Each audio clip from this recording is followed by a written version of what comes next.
Hey there friends, Coach Dan back today. In today's video, I want to cover a simple drill or a set of drills we can use to improve club path, swing plane, and thus the directional consistency and control of our golf shots, okay? So let's dive in.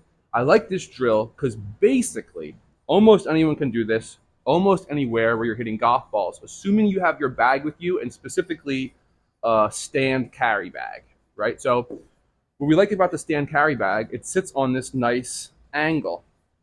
I would argue it sits close enough to our shaft angle, which we can use as a representation of our swing plane, right? It gets much more complex or in-depth than this, but essentially, at its core, if I can get my club to kind of work on a similar line to how it angles at the start, I'm going to be more or less on plane, okay? And some general concepts to know: if I get steep or over the top, those are some buzzwords there, right? Steep and over the top or over that plane line, I'll have my path working more outside in through the ball. Assuming the club face is neutral to square or open, that ball is going to fade or slice to the right, okay?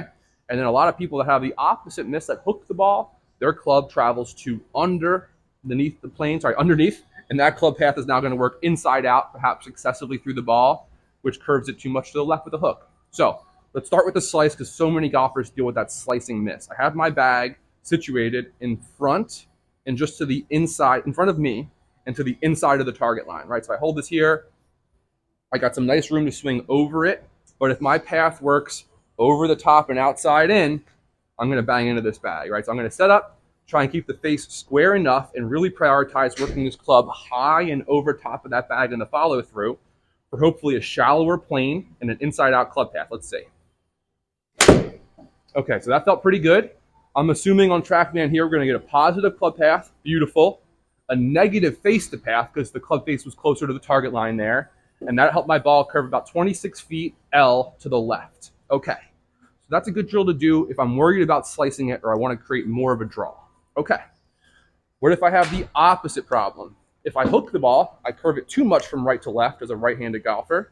I want to take this same stand bag and just situate it behind me now as the golfer, but also to the inside of the target line. Now what I'm going to do is take a couple practice backswings, because if I feel like if I just keep my club on plane, it should stand over that bag. I might give myself a tiny bit more wiggle room, because typically good players do shallow the club a touch, just not excessively to where it becomes way inside out for blocks and hooks. Okay, cool. So now I'm assuming if I can stay more on top of this bag, we're going to keep the plane a little bit steeper or more vertical coming down. It's certainly not excessively shallow. And hopefully that shifts the path a little bit left for perhaps some fade bias. Let's see.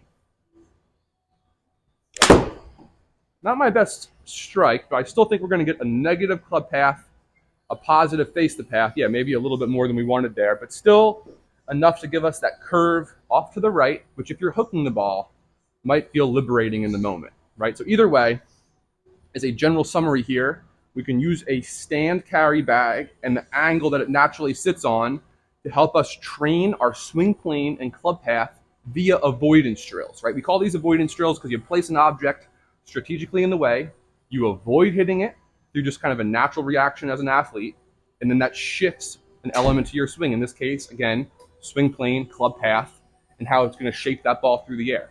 So if you found this video helpful, do me a favor, hit that like button for me. If you haven't already subscribed to the channel, that would be very appreciated. And we'll see you next time.